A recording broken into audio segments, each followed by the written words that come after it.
नमस्कार, मैं आशुतोष सिंह आप लोगों के बीच फिर से एक बार एक नई वीडियो के साथ। मैं उम्मीद करता हूं कि अब तक का जो वीडियो मैंने आपके साथ शेयर किया है आप लोगों को अच्छा लगा होगा, आप लोगों ने उसे पसंद किया होगा।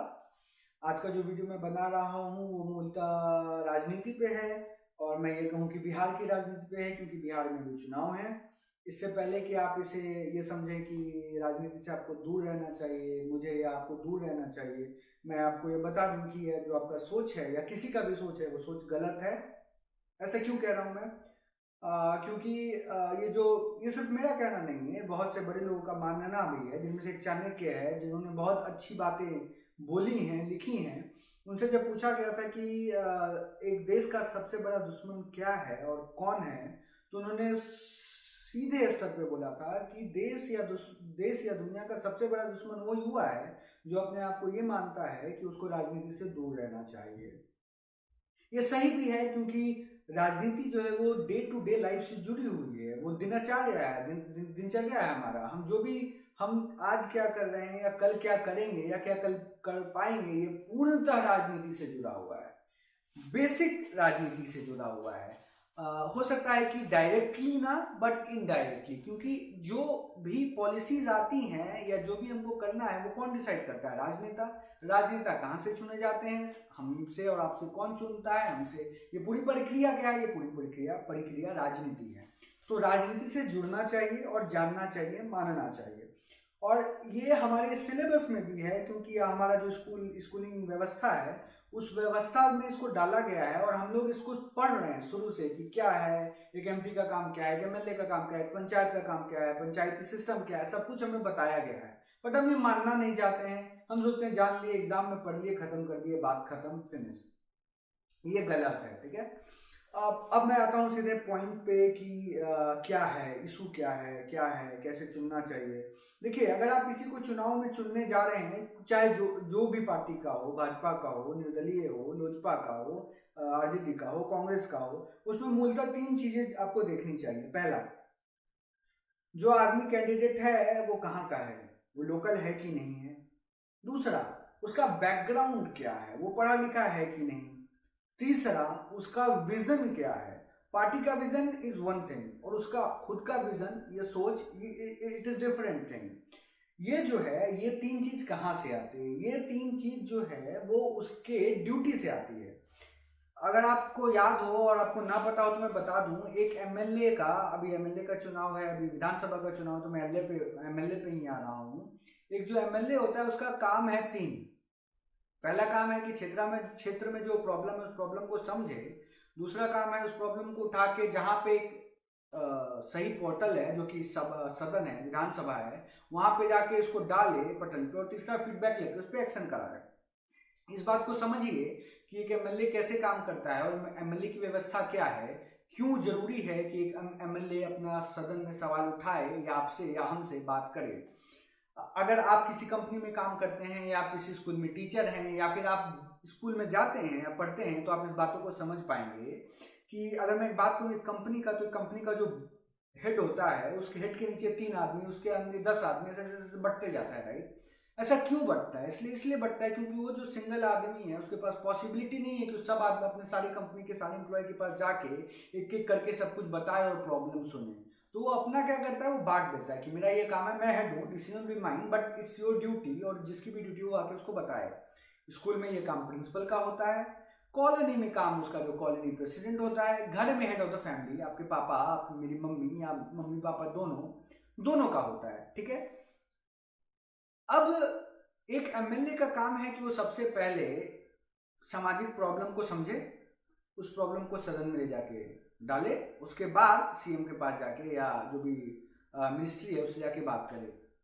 हमारे यहाँ क्या हो रहा है अनफॉर्चुनेटली, ये सब सिस्टम बाईपास हो जा रहा है, हमें मतलब ही नहीं है। हमें बोला जाता है कि इस पार्टी का फलाना ठिकाना आदमी है, इस पार्टी का ये है, इसको देना है भाई, पार्टी पे वोट देना है। क्यों देना है पार्टी पे वोट? हम क्यों चुनेंगे भाई पार्टी पे, ये बताओ। आप या हम क्यों चुनेंगे? हम और आप चुनाव से पहले सवाल क्यों नहीं उठाते हैं?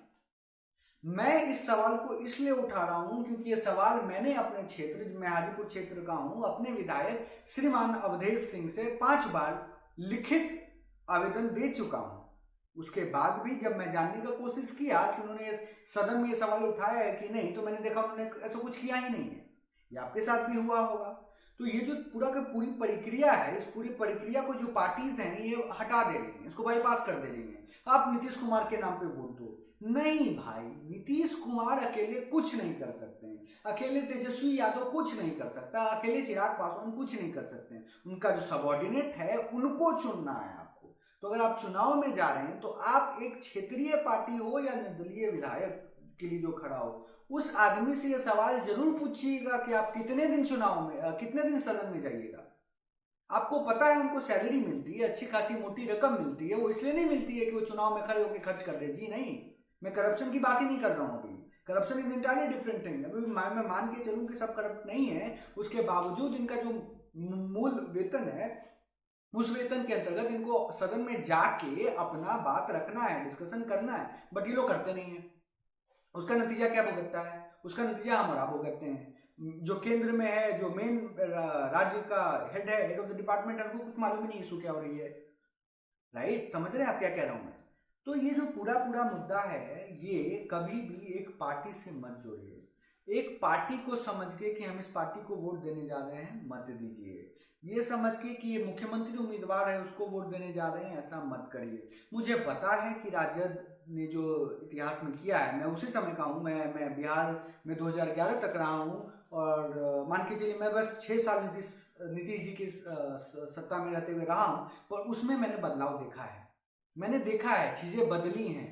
लेकिन ये जो चुनाव है, इस चुनाव में आप दिखाइए अपनी शक्ति। आप सोचिए कि क्या सही में डेमोक्रेसी है? क्या democracy is for the people, by the people, of the people. माफ कीजिएगा, डेफिनेशन में उल्टा नीचा हो सकता है, बट ये बोला जाता है कि डेमोक्रेसी जो है वो हमसे चुनी हुई सरकार जो हमारे लिए कार्यरत है, हमारे लिए काम करेगी। बट क्या सोचिए, क्या सच में हमें चुनने का मौका दिया जा रहा है? क्या हमें कैसे चुनने का मौका दिया जा रहा है? हमने तो पार्टी को चुना है, पार्टी किसी को भी उठा के लाके दे देती है, हरे बहेरा को। कोई आदमी जिसको कोई मतलब नहीं है उसको खड़ा करा दिए, जिनको कोई जानकारी नहीं है पॉलिटिक्स की कि क्या है, कोई विजन नहीं है, उनको खड़ा करा दिए। ये गलत हो रहा है।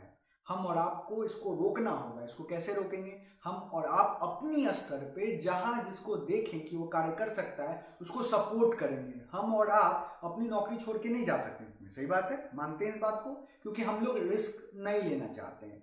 सुधार सब चाहता है, लेकिन सुधारवादी बनना कोई नहीं चाहता है। ठीक है, तो हमारा काम क्या है इसमें कि हम लोग जहां भी हैं, जिस स्तर पे भी हैं, उस स्तर पे लोगों को बोलें कि आप कम से कम एक मैसेज देने का काम करिए। आप उसको चुनिए जो लायक है। पार्टी को भूल जाइए, विधानसभा में पार्टी को भूल जाइए। हो सकता है कि कमजोर सरकारें आएंगी, हो सकता है कि सरकार वोट बढ़ जाएगा, त्रिशंकु होगा, अलग होगा, ये सब अलग बात है। बट इससे एक मैसेज जाता है हर पार्टी को। मैसेज ये जाएगा कि आपको अच्छा कैंडिडेट चुनना ही पड़ेगा। आप इसी तरह नित्यानंद राय की भतीजा साला को नहीं खड़ा कर देंगे, माफ कीजिएगा, ब्रदर इन लॉ को नहीं खड़ा कर देंगे जस्ट बिकॉज कि कोई किसी का रिश्तेदार है। आप उसको कहीं से खड़ा नहीं करा देंगे कि चलो भाई उदय सिंह हाजीपुर से खड़े हो जाते हैं, नित्यानंद राय वहां से खड़े हो जाते हैं, विनय सिंह सोनपुर से खड़े हो जाते हैं। ऐसा नहीं चलेगा। आप अगर ऐसा करेंगे, अगर इस इलेक्शन में हम या आप या कोई भी ऐसा वोट देता है जो एक नॉर्मल आदमी, जो काम करने वाला आदमी है, वोट प्रतिशत अगर कम होता है, अगर वोट कटता है, तो अगली बार से अगले चुनाव में हो सकता है कि वो लोग अच्छे लोगों को टिकट दें, अच्छे लोगों को चुने और हमें चुनने का वास्तविकता में अधिकार मिले। और ये देखिए, जो मैं बोल रहा हूँ ये बहुत आज नहीं होगा, ये 10 साल के बाद होगा, 15 साल के बाद, हो सकता है 20 साल के बाद होगा, लेकिन ये बदलाव पॉसिबल है, ये बदलाव हो सकता है, और ये बदलाव हम और आप ला सकते हैं। मैं जनरली इतना अग्रेसिव नहीं होता हूँ, बट मैं जब आज देख रहा हूँ कि लोग इसी तरह किसी को भी टिकट दे रहे हैं, लोग इसी तरह किसी का प्रचार कर रहे हैं, जब मैं आज लोगों से बात कर रहा हूँ तो लोग बोल रहे हैं तो क्या हम जंगल राज बुलवा लें? ये उनका टोन है। उनका टोन नहीं बोले क्या हम जंगल राज को बुलवा लें? हम बोल रहे हैं इस पार्टी को वोट दिया, अच्छा वो तो पैसा लेकर टिकट देता है। तो लोग जो हैं वो बट गए हैं। पढ़े लिखे लोग भी जो हैं उनके पास ऑप्शन नहीं है, वो किसी को भी वोट देने के लिए फोर्स्ड हो गए हैं, क्योंकि उन्होंने सबसे बुरा दिन देखा है।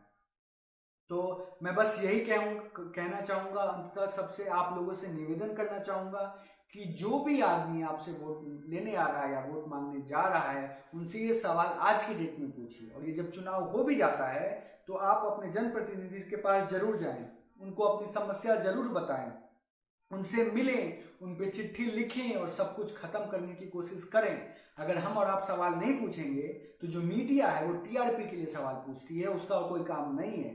ठीक है, तो ये हमारा और आपका कर्तव्य, ये समाज का कर्तव्य है। Is a collective problem and it has to be solved collectively. ये एक साथ ही इसका निर्धारण किया जा सकता है। आप इससे पहले कि आप मेरे से सवाल उठाएं कि मैंने क्या किया है, तो मैं बता दूं कि मैं 2011 से जब भी अपने गृह राज्य और अपने गृह जिला, अपने गृह शहर में गया हूं, तो मैं किसी न किसी अफसर से मिलने की कोशिश जरूर किया है। मैंने डीएम से 3 बार मुलाकात हुई है मेरी, अलग अलग मुद्दा पे। अलग अलग सरकारी स्कूल के प्रिंसिपल से जाके मिलने की कोशिश किया है मैंने अपने एमएलए को कम से कम 5 चिट्ठियां बाकायदा उसके रिप्रेजेंटेटिव को हाथ से लिख के दिया है, जिसमें मुझे कुछ दिया भी नहीं जाता है कि इट हैज बीन एक्सेप्टेड। मैं हमेशा ट्विटर के माध्यम से, फेसबुक के माध्यम से, मेल के माध्यम से अपनी समस्याएं बताते रहता हूं कि मेरे राज्य में, मेरे क्षेत्र में ये समस्या है, बट कोई नहीं सुनता है। बट मुझे उम्मीद है आज नहीं, कल नहीं, परसों नहीं, पर कहीं ना कहीं, कभी ना कभी तो लोग सुनेंगे। और ये तब सुनेंगे जब आप और हम एक साथ मिलके काम करें, एक साथ मिलके सवाल उठाएं। और ये तभी होगा जब आप सही मानसिकता से बढ़ें, जात पात से दूर रहें, जाति पाति से दूर रहें, धर्मनिरपेक्ष नहीं बोलूंगा क्योंकि वास्तविकता ये कि धर्मनिरपेक्ष कुछ नहीं है। धर्मनिरपेक्ष नाम का कोई शब्द को मैं जानता नहीं हूं और मैं मानता भी नहीं हूं। Secular is a word that has been over used just for political gain. आप अपना जो धर्म मानते हैं मानिए, हम जो अपना धर्म मानेंगे हम मानेंगे। ठीक है, हम आपकी इज्जत करते हैं, आप मेरी इज्जत कीजिए, बात खत्म। लेकिन इस पे कि वो इस जाति या इस धर्म का इस पे वोट करेंगे तो ये बहुत ही गलत होगा। मैं आप लोगों से फिर से एक बार निवेदन करूंगा कि प्लीज वीडियो शेयर करें या ना करें, लेकिन अपना विचार कम से कम 10 लोगों को बताएं, 10 लोगों से साझा करें, 10 लोगों को बताएं कि क्या है राजनीति, क्या है, कैसे लोगों को चुनना चाहिए, क्यों चुनना चाहिए। मैं आपसे इस निवेदन के साथ अपना ये वीडियो समाप्त कर रहा हूं। हो सकता है कि ये ऑफ द लीग बातें कुछ रही हों, आप उसके लिए कमेंट सेक्शन में जाके मुझे बता सकते हैं।